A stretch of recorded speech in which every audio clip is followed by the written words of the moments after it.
Hi, అందరికీ నమస్తే. Welcome back to honey food and tips. ఈరోజు మనం ఒక హెల్దీ జ్యూస్ గురించి తెలుసుకుందామండి. అది వచ్చేసి వాటర్ మిలాన్ మిల్క్ షేక్. ఇది వచ్చేసి చాలా హెల్దీ జ్యూస్. మనకు దీనికి కావాల్సిన ఇంగ్రీడియంట్స్ ఉంటే చూద్దాం. మరి దీనికి వచ్చేసి 1 కప్పు దాకా వాటర్ మిలాన్ తీసుకున్నాను, కట్ చేసుకున్న ముక్కలుగా. తర్వాత ఒక 6 ఐస్ క్యూబ్స్ తీసుకున్నాను. తర్వాత 3 వచ్చేసరికి 2 టేబుల్ స్పూన్ దాకా షుగర్ తీసుకున్నాను. తర్వాత 1 కప్పు మిల్క్ తీసుకున్నాను.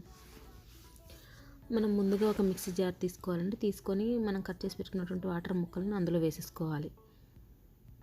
అలా వేసుకున్న తర్వాత 2 టేబుల్ స్పూన్ షుగర్ యాడ్ చేసుకోవాలి. తర్వాత ఆల్రెడీ మనం రెడీగా పెట్టుకున్నాం కదా కప్ మిల్క్, అవి వేసుకోవాలి. తర్వాత ఐస్ క్యూబ్స్ని మీకు ఎంత చల్లగా కావాలనుకుంటున్నారో జ్యూస్ వేసుకొని, నేనైతే 3 వేసుకుంటున్నాను. ఇలా అన్నీ వేసుకున్న తర్వాత దానికి మూత పెట్టేసుకొని ఒక 5 నిమిషాల దాకా మనం వీటన్నిటిని గ్రైండ్ చేయాలి. వీటిని మూత పెట్టేసుకొని ఇప్పుడు గ్రైండ్ చేద్దాం. ఈ వాటర్ మిలన్ జ్యూస్ అనేది చాలా హెల్దీ అండి. దీంట్లో వచ్చేసి 92% దాకా మనకు వాటర్ ఉంటుందన్నమాట. దీనివల్ల ఏమవుతుందంటే మనకి హీట్ స్ట్రోక్ అలాంటివి వచ్చినప్పుడు ఇలాంటి జ్యూసెస్ తీసుకుంటే చాలా చాలా బాగా పనిచేస్తుంది. తర్వాత ఇందులో వచ్చేసి యాంటీ ఆక్సిడెంట్స్ అనేది ఉంటాయన్నమాట. తర్వాత హై లెవెల్ ఆఫ్ పొటాషియం కూడా ఉంటుందన్నమాట. కాబట్టి ఇది చాలా బాగుంటుంది తాగితే. ఇది మనం ఏం పెద్దగా టైం కూడా పట్టదు, జస్ట్ 2 మినిట్స్లో మనం రెడీ చేసేసుకోవచ్చు అనమాట.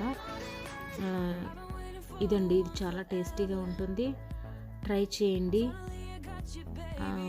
ఇందులో వచ్చేసరికి మనకి ఏమైనా డైజెస్టివ్ ప్రాబ్లమ్స్ ఎక్కువగా ఉంటే ఇది బాగా పనిచేస్తుందండి. డైజెస్టివ్ ట్రాక్ సంబంధించిన ప్రాబ్లమ్స్ ఏమైనా ఉంటే అన్నీ క్లీన్ చేయడానికి కానీ ఇవి చాలా బాగా పనిచేస్తుంది. ఇవి ట్రై చేయండి, చాలా ఈజీ రెసిపీ. నేను చేసే వీడియోస్ నచ్చితే లైక్ చేయండి, షేర్ చేయండి, సబ్స్క్రైబ్ చేయండి. Thank you for watching.